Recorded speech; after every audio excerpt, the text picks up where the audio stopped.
this over. Sorry about that, folks.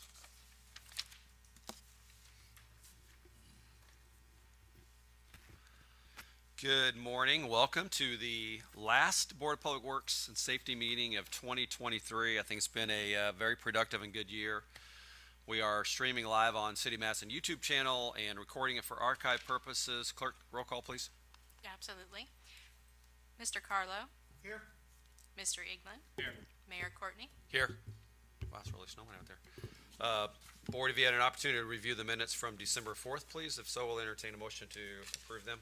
I reviewed the minutes and I'll make a motion that we approve as printed. I'll second the motion. Any discussion? All in favor, please say aye. Aye. Any opposed? Thank you. Moving on to claims. Mayor had an opportunity to review the claims. Now I'll make a motion that the claims be approved as submitted in the amount of $2,451,318.88. I'll second David's motion. Thank you. Any comments? Discussion? Hearing none, all in favor, please say aye. Aye. Any opposed? Thank you. All right, moving on.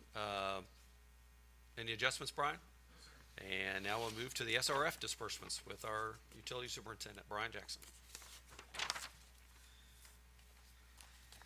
Okay, we got 4 of them today. I'll go through all 4 of them and then we can approve them all at once. The first one is SRF request number 47 from Commonwealth Engineers. There's 3 invoices on it. The total of the 3 invoices is $60,953.36. The amount of the SRF disbursement request 47 will be $60,953.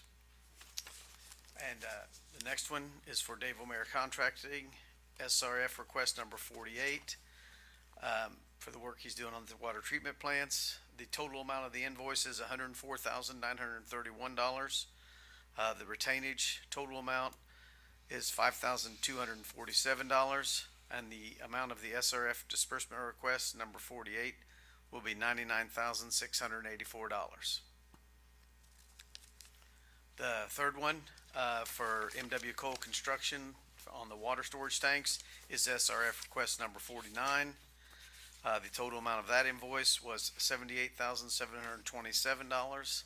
Of that, the retainage amount will be $3,936, and the amount of the SRF disbursement number 49 will be $74,791. And then fourth one is SRF request number 50 from Brackney, who is doing the water main replacements. The total amount of his invoice was $227,670. The retainage amount was $11,384, and the amount of the SRF's disbursement request number 50 will be $216,287. And that's the 4 that we have. Brian, I'm assuming this will be the last draw, obviously, of 2023. Correct. And then we'll move into, and relative to the percentage of completion of the entire project, where would you estimate that would be now? Well, each division's different. Division C is like 95% complete. We're on the process of making a punch list for them. Division B is probably about 80%. They have to finish this north tower, and then they have to do the hillside tank. But they're mostly finished too. The one that's only probably maybe 50 to 60% is Division A, the ones working at the treatment plants. Okay. And then that work change directive. One of the things slowing us down there, at the JPG site, they've pretty much finished all their contract work, but we found a crack in the well base that has to be fixed before we can put that back into operation. Mentioning that. And since O'Meara is there, we're going to have them do that repair. It'll be separate from the contract. It'll be a change order eventually, Okay. but we just needed to get them going, saying it's okay to go ahead and fix that. And as soon as that's done, we have to have that back in operation before we can go deep into the west end, because I want JPG up and going before we start taking wells off at the west end. And I'm sorry if you said this or not, but have we finalized the cost for the repair work of that north tower? We have not. Okay. And I'm meeting again today, and I've talked to them 17 times. I think the quote they're getting, Commonwealth is going through that, and they're thinking it's a little high, so they're going back, and so they're having a little back and forth right now to justify why they think it's gonna be this price. And so they're going through, they think they're billing us from some of the things they shouldn't be gonna bill us for. So we're trying to get that down, but, I mean, you're still looking probably at least over 200,000 on that repair, if not more. The, work on the golf course where they're boring under, is that taking longer than we thought it would take? Well, they just started a couple weeks ago. Yeah, we thought it would be a couple of 3 days, right? Well, the bore, but then we gotta put the line in, they have to pull it back through. Okay. And then they have to do they have to connect it to the existing lines. But no, I expected it to be a couple weeks. Now, they were supposed to be finishing up Friday, and they were getting close, but I don't know if they finished. Okay. And it, like I told the mayor, it really didn't disturb the golf course at No, all. not at all. Heck, they were playing right through, didn't even know we were But working. I was wondering on the additional cost because of the length of time. Right, if it goes further than 3 weeks, then there's additional cost. But I don't think it's gonna take that long. I think it's gonna be 2 weeks. We're gonna hope to ask for some money back on that. Cause I talked to the engineer the other day about that. It Because just, the equipment was all still sitting there yesterday. right, the well, guys then that, we almost did it takes ourselves. longer to pull the pipe back through, but, Okay. cause they've gotta put the pipe together on one side and then pull it all the way Do through. you think the bore has been completed and they're getting? Oh, yeah, I know the bore's been completed, cause Okay. you run it through, your bore's complete, then you come back with a bigger one to make the hole a little bigger. Okay, Then then you you- run it through and then you pull the pipe back through.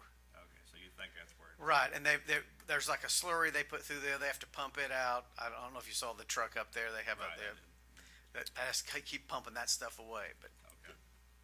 Okay, a pretty good example of that, if you're in the Sunrise neighborhood, you can see that other end of where they've bored, and looks like it's probably, about an 8-inch yeah. line right through there? It's a 6-inch line, but 6-inch the line. hole's a little bit bigger Yeah. than that. What is it, about 20 feet down? Oh, it's about 16 feet deep, yeah, so it's, the utilities are not in any, No danger. no danger. Oh, we did have to, something that did take a little longer was the tie-in. We had to change the tie-in place because they had put when they did that subdivision, they put the fire hydrant at the end of the line, which you usually offset that. So we had to go back a little, about 20 feet, and tie into it and put a T in and a new valve, and so that slowed us down a little, but that stuff happens all the time. I think if your drive would have been straight, you wouldn't even been anywhere close to that equipment. One of that there. Oh, yeah, I saw all kinds of dents on those garage doors in that subdivision. Don't tell it. Yes. As long as nobody got hit with a golf ball, the construction workers were. No, those guys were pretty sturdy, I think. So. Any other questions for Brian on disbursements 47 through 50? I make a motion we approve the disbursements, 1, 2, 3, and 4. I'll second that. Any additional discussion, comments, or questions? Hearing none, all in favor, please say aye. Aye. Aye. Any opposed? Thank you. Thank you. See here, the chief, did you want to jump in front? Is that okay, Nicole, with you? Okay. Like to introduce City of Madison Police Chief John I. Wallace. Good morning, Board. Good morning. I'd say a good golfer would play that vibration, right? Get an extra 10 feet on his roll there. Think so. But, yeah. The truth is coming out. Yeah, there you go. I do have one handicap parking space request from Mr. Thomas Weber, who meets all requirements in front of his residence at 318 Craigmont Street. Would recommend to the Board that we approve Mr. Weber's permit, very much in need of it. Chief, quick question, and 318, is that north or south of Main? That's south. South of Main, Yes. okay. And is there a log of all the handicapped spaces? Because I know that we condition them for, Yes. The occupancy, if the person who's requested it Right. is no longer there. Just curious if we audit that. We do, yes. registry. We do go back and check that periodically to make sure that they're still residing there or still needed. Again, in this particular case, I think there's a couple in the area, but particular situation, this gentleman really could use it, so. And this is available to anyone, obviously parking on the street. It's just going to be near adjacent to his residence. Okay. That's correct. I make a motion we approve resolution 2023-54B, handicap parking at 318 Craigmont. I'll second Carl's motion. Any discussion, comments, or questions? Hearing none, all in favor, please say aye. Aye. Aye. Any opposed? Thank you. Say our new officer, Justin Cunningham, has began with us. we're doing that Began last Monday. He'll be sworn in tomorrow night at the city council meeting. Justin, again, comes from us from Louisville Metro Police, where he was an officer there, so his academy here will be abbreviated. Basically, it'll be done online, per Indiana standard, so he should be up and ready to go pretty quickly. So glad to have him. And then our new hire, William Adams, he's been approved by PERF, or by IPEP, and has been sent off to PERF for their final approval, and he'll likely go to the academy the first of the year at some point. We'd like to thank Katie for all her hard work on getting these applications through so we can get them up and running. I can kind of be annoying.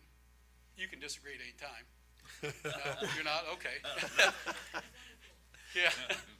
But I do appreciate all your hard work, Katie, on helping me get that through. Thank you. So with that, that's all I have. This is my final meeting. I'd like to thank you guys, folks, for all your support. You've been wonderful. You guys have done a tremendous job. The city is going in one heck of a direction, the right direction, and it's exciting to see what's going to happen the next 4 years. I'll be here to support the new chief and the new officers in any way I can.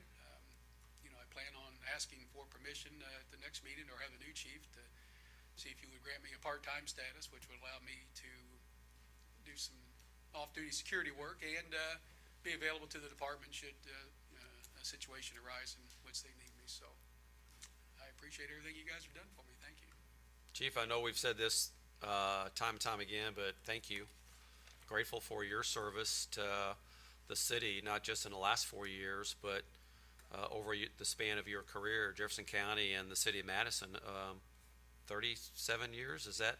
That's correct, yes. 37 years. And your father served? He did. He was one of the old timers. They all served 20 and got out. They could start drawing their retirement.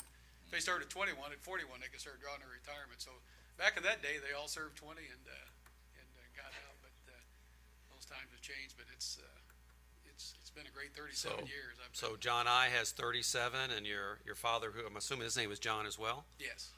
20 years? Yes. And describe the service that your sons are giving to Both their my boys communities too. Yeah, both are on Indy Metro. One's been there almost 16 years, which made me think that he plans on retiring at 20. I thought, man, I got to retire before my kid does. That's not good. And then my youngest son, Curtis, has about 8 years in. So yeah, they're. And now your daughter is going to be serving veterans Yes, in her she's nursing an capacity? occupational therapist and at a VA hospital in North Carolina. So out of the 3 kids, she's most certainly the smartest one of the bunch. So, I hope your boys aren't listening. well, no, it's true. I've told him that quite often. No, she chose a different path, but yeah, she's serving as well, our veterans. So yeah, we appreciate this. And your wife Patty is retiring, and she served the agriculture community for the last 40 years. Yeah, she started just a couple months after I did at the police department. Has worked 37 years at the Farm Service Agency, top of Hanover Hills, for the Department of Agriculture. So had her retirement party last Friday, so it's going to be official here soon, and we'll see how that works out. Chief, on behalf of the city of Madison, I want to thank your entire family for serving our community and the communities where they live now. It's an amazing career. I also want to thank you and our Chief Washer and the firemen, the dispatchers, the police officers, for all of their acts of bravery in the tragedy that our community experienced a week ago. Again, we're all very grateful that you all, the men and women from all those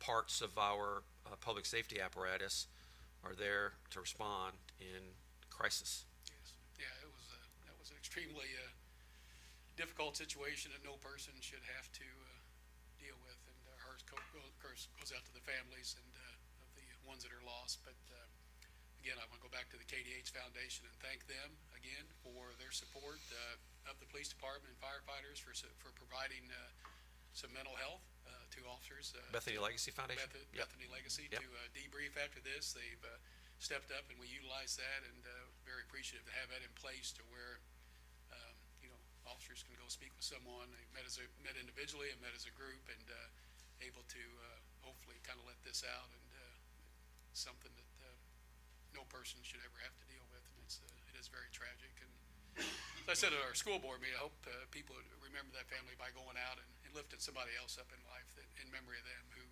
are out there hurting, because it's no way of making sense of it. Very well said. Thank you. Chief, so anyway, let's give the chief a standing ovation, a round of Yeah. applause. Thank you. Thank you, Chief, for your service here. Come on. Well, Thank you, Luke.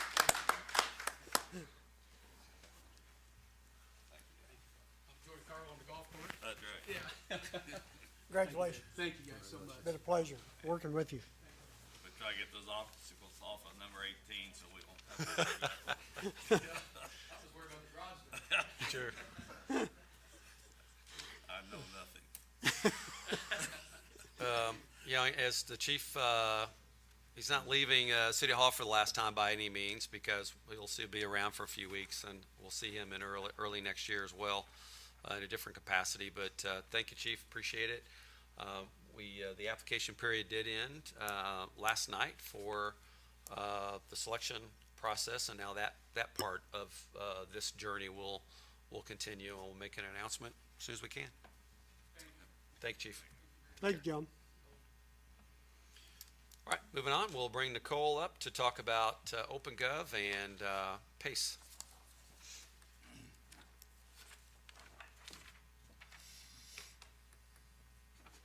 Good morning. We have been working on OpenGov. We have been using the permitting side of things for a little over a year now, and it is going well. So my department took over stormwater management in April, and since April we've been looking at software solutions to be able to really understand that asset that the city has. So one of the things OpenGov offers is an asset management part of their platform. That includes inventory of all the different parts of the asset, ability to track work, investment, cost, labor, and future planning for anything dealing with the asset. So we took a look at that and really liked what they had to offer. The system will take anything that we have currently and transport it into their system, which we really like. So it's not going to be a lot of hands on deck. As far as city time, they're going to take all of our information. Right now, most of our assets are Excel based or some sort of other paper that's on one person's computer and it's not accessible throughout the city, but OpenGov being a cloud-based platform will be. We'll be able to map out all of our different assets and be able to see both where they're located and really track work history on them. So in talking with Mindy about wanting to use this for stormwater, we discovered that streets, sidewalks, and parks, and also our facilities could use this asset. So we are proposing an agreement with OpenGov for asset management. We're still working on a couple of things in the contract. One of the things this will need is appropriations by council, which won't happen till the beginning of next year. So we're working on a clause to be included in that contract. So today I'm asking for the board to give the mayor approval to sign that contract pending legal review. And appropriate, well, Yep. and appropriations. Yep. So the cost for the first year is $73,958, but then that jumps down to $21,144.90. The biggest difference is that implementation cost and just really transferring all of our hard data into their system. Well, we've been talking a lot about the importance of asset management. Deputy Mayor McGinn might ask you to come up to the podium because we'll maybe get some feedback from you as well. And I'll probably also have a question for Brian as we go through this. But for us, capital planning can't happen adequately unless we have a good understanding of what our assets are that we have to replace over time and plan for the replacement. It's difficult to develop proper policies such as stormwater if we don't know what our infrastructure is on how to address a chronic problem all across the city of Madison. And then also relative to roads and sidewalks. Minnie, talk a little bit about that, and then maybe the two of you can share how much we've already migrated to a cloud-based system across our enterprise, because as recent as just a few years ago, virtually everything has been done on paper, done manually, and now we're moving pretty aggressively with better technology so we can manage better. And again, it's about making the right investments so we don't have, an asset that's essentially at the end of its useful life and then have to spend millions of dollars making its repair. That's what we've been doing. We're trying to avoid that, but maybe share a little bit more onto this Yeah, topic. I think one of the biggest things that moving this more system-wide for OpenGov is the efficiencies, the increased efficiencies. We have people inputting, doing road ratings on a scratch pad, driving around a vehicle, writing the numbers down, and then bringing those back in. They get transposed into an Excel spreadsheet by hand. Creates a lot of opportunity for error, but it's also just the time that it takes to do that is crazy. So this would allow us, just in that sense, for roads and sidewalk rating, it would allow us to put that spreadsheet in OpenGov. If whoever's rating the roads has an iPad or a laptop in their vehicle, they can literally walk through it, change the ratings as they're driving, and then that form is ready to upload to NDOT every year to get our approval to qualify for our grants. So that's a huge improvement. It frees up a lot of time for Gina, who's taking that information and transposing it for us. But if you think about that across the enterprise, that's what this software will allow us to do. Clerk Treasurer Rampy has to manage all of our assets. We have to turn in asset lists to insurance every year for renewals. Currently, depreciation is done manually, if at all. So, as the mayor mentioned, when it comes time to need new equipment, we'll know where we are in that process, the age of that vehicle, the age of the building. We can just plan better for capital investment. And I think this software has been on a trial basis with Nicole's department so far, and it seems to have gone very well. It just brings everybody online together so that we can track permits. We have inspections going on now based on the permits. Everyone would be able to follow along online on where all of our assets are located and what their value is. So Maybe describe the connection between grant funding and asset management. yeah, so we are required to turn in a list of streets every year and their current condition rating for NDOT. We also have to turn that in for to qualify for any federal grants. They now have that in one form, so I don't have to keep and maintain two. This one being in the system would be a simple upload of the files without the weeks of prep going into adjusting all those ratings and getting it into the right format to upload for them. But we have to do that in order to qualify for the CCMG grants. They want to know what condition the roads are that we're requesting work for, that they're going to assist us in funding, and how that changes over year. It also allows us to identify whether we're going to pave it, whether we're going to just put a crack seal on it, what kind of work we're going to do, so we can track that year over year. If the field people can go on their laptop and input information, is there training hours involved with this system that they will come in? Yes, they're gonna provide training for us. For each module, we have several hours of training.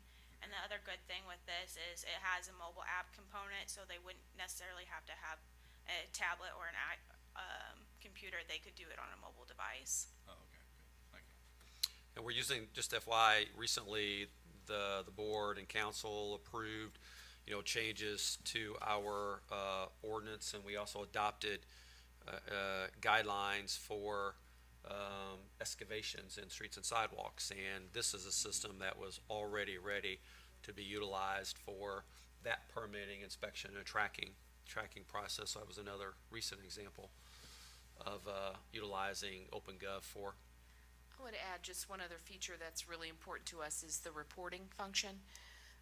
Just as an example, if somebody wants to know how many miles we paved this year, or how many miles do we have in a very low condition, or what's rated as very high, or what's the improvement from, bad to good in terms of the last few years, all of that's available because we track the data through this. Currently, if someone wants that, I literally do it by hand and go back and see what bills we've paid for, what roads we're working on, what sidewalks we've worked on. It takes all that away, and we can give you really good data and information from what's in the system.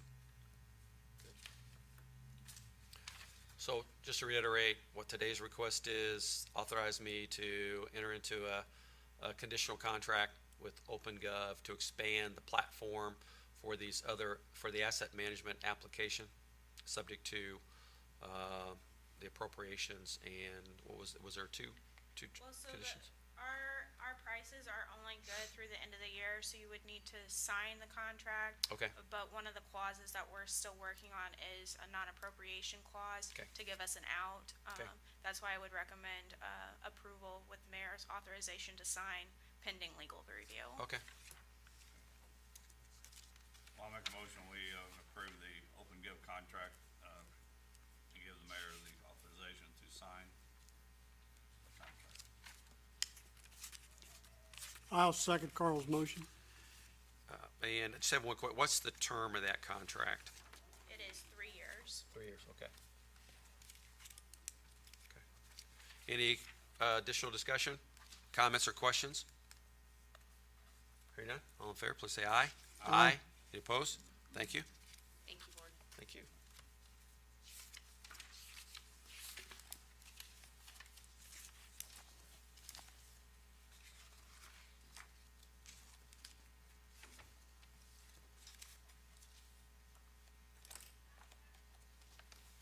Ready for pace? Ready for pacing myself. Okay. I have one final disbursement for you. 812 Walnut Street. Cynthia Stewart completed the renovations of this property. These are some befores. It was pretty dilapidated when she started. She has completed the full restoration of the outside and structural and interior. You can see some of the afters there, but I definitely recommend driving down there and taking a look at it in person. But she has received a partial disbursement already, so she's asking for the final disbursement of $12,500. Wow, remarkable change. I think there's a companion house just like it right next door of that. Yes. Mm-hmm. Is she on that one too, do you know? No, she does not. Okay. Be nice to see more investment like this in that block of Walnut Street. I know something never say it, the old firehouse has been, Yeah. completed by Frank Taft and his wife. Really dresses up the neighborhood. and this Sure just does. helps. Well, I move that we approve the pace final for 812 Walnut. I'll second the mayor's motion. Any discussion, comments, or questions? Hearing none, all in favor, please say aye. Aye. Any opposed? Thank you. Now, I have 3 applications for you. It's a little unusual, but we did have our last round of PACE, thanks to the special funding from the Redevelopment Commission. The first application for approval is Mark and Lisa Ferris at 803 East 2nd Street. Their work on this dilapidated structure includes replacing broken, missing, non-functional windows, front door, and storm door. Her PACE grant amount is for $14,967.14.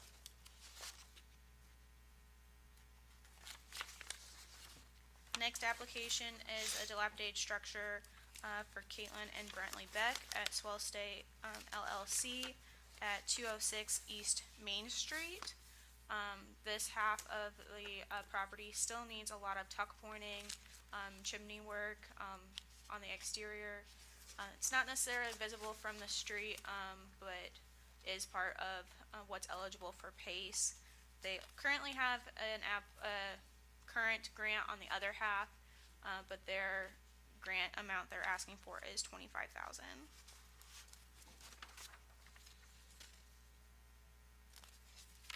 And the final PACE application is Jeffrey Coble at 1017 West First Street. This dilapidated structure grant includes tuck pointing, window replacement, front door replacement, and is asking for the grant amount of $25,000. All three very good projects. Happy to see that our approach towards saving these structures from further dilapidation is successful and for their investment. A couple questions. I noticed on the Ferris and the Cobble property, does that include exterior painting?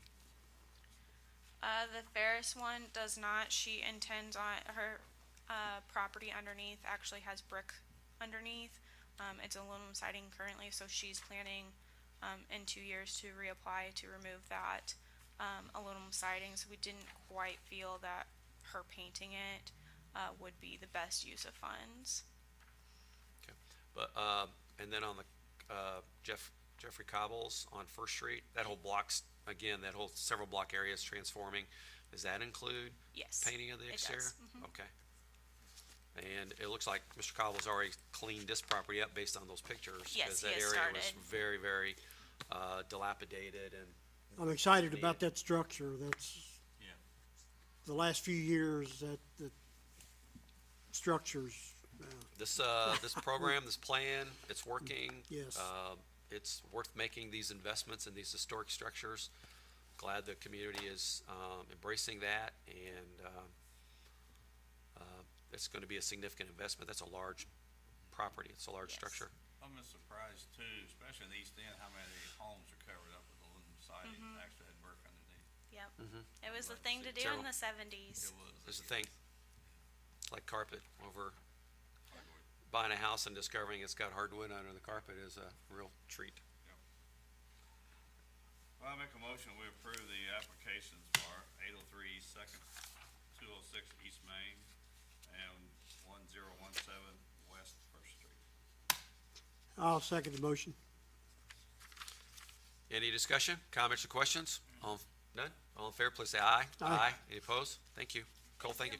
So you have another round of PACE coming up in normal cycle in January? Yes, that deadline application has closed. We have 19 submitted applications, so those will be to you in one of your January Do you have meetings. any hilltop locations in there? We have one, yeah. One. Fantastic. Thank you. Thank you. Board, I think that's everything on the regular agenda. I just want to reiterate, just the acts of bravery that we experienced in that tragedy a week ago with the response from Madison Township, Rikers Ridge, City of Madison Command, the structure, the chief, the number ones, our central dispatch, the police department, everybody who was involved in that emergency response are all heroes. And then, of course, working with the Bethany Legacy Foundation on bringing available resources to help all of them who are involved in that traumatic incident get assistance as they go through dealing with that issue as well. Tomorrow night will be our last city council meeting for the year. As the chief indicated, we'll be swearing in our latest police officer, Justin Cunningham. Will be taking care of some year-end business as well there. But I hope everybody has a great Christmas. The city of Madison looks beautiful. I want to thank our street department. They were even out today preparing for the weather that you all have been seeing out the windows here. And we'll also report on a couple of lawsuits that we're ending the year on that are still outstanding.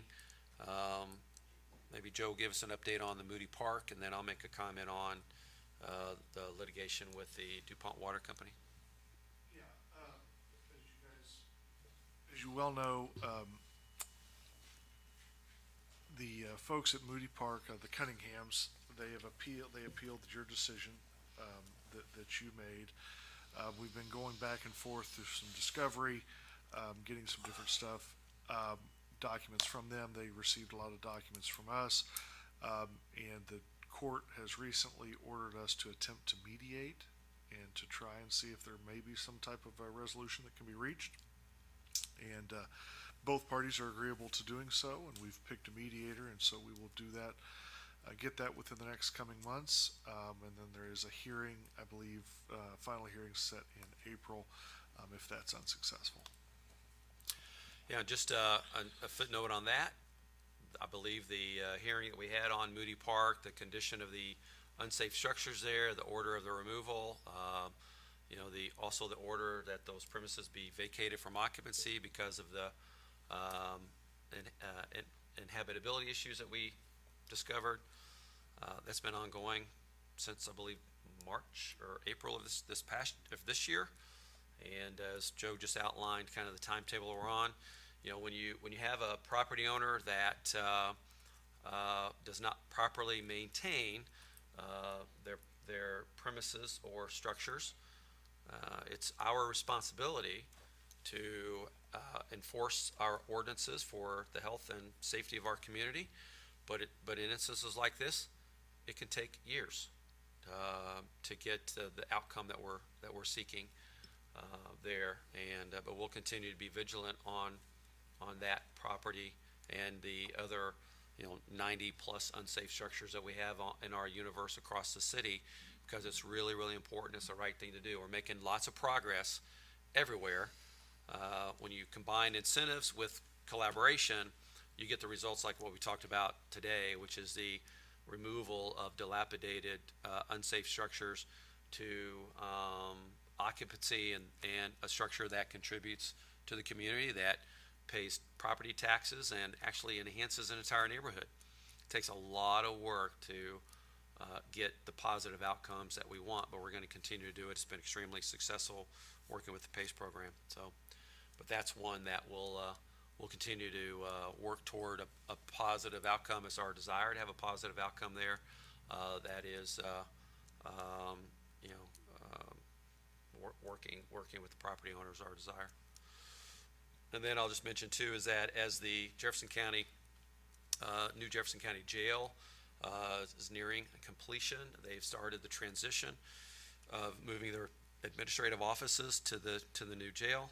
I believe there's probably going to be a potential for a delay in moving inmates from downtown to that facility because of an ongoing lawsuit with the DuPont Water Company. They've sued the city of Madison, claiming that we do not have the right to provide the water services to the jail, so that's in dispute. We hope that there's an amicable outcome there as well, but it will, unless something happens, it will certainly delay the full transition of utilizing the New Jefferson County Jail till all parties can reach an agreement on that litigation. Board, as we wind down, thank you for all your work this year between public safety, police, fire, roads, sidewalks, unsafe structures, enhancements across the community. I'd say we've been pretty busy. Yeah. It's been fun. Do some more. Been fun. Let's do some more. I like that attitude. It's been an amazing and a busy year. We got momentum. Let's keep it going. So We have a lot of momentum, and we'll continue to keep it going. And grateful for all of your service here to our community too. And thanks everybody for being here today. If there are no other remarks from the board, I'll turn it over to public comments, and we'll get to the date of our next meeting. May I have a Merry Christmas to all. Merry Christmas. Anybody here for public comment? Lisa's never lost for words. Friday. So Friday and Monday. Yep, the city will be closed Friday and Monday for the holiday. And we do have a conflict with our next meeting, so I believe we're targeting the 8th of January rather than the 2nd of January. So we'll finalize that this week and circulate the notification for that, but I believe it will be January the 8th will be the first meeting of the new year with the Board of Public Works and Safety, and we'll have lots on our agenda then. If there's no other business, I'll entertain a motion to adjourn, and thank you, everyone. We'll see you tomorrow night. Please come to City Council if you can as we wind down 2023. Make a motion, we adjourn. Second that motion. Any discussion? Hearing none, all in favor, please say aye. Aye. Any opposed? Thank you.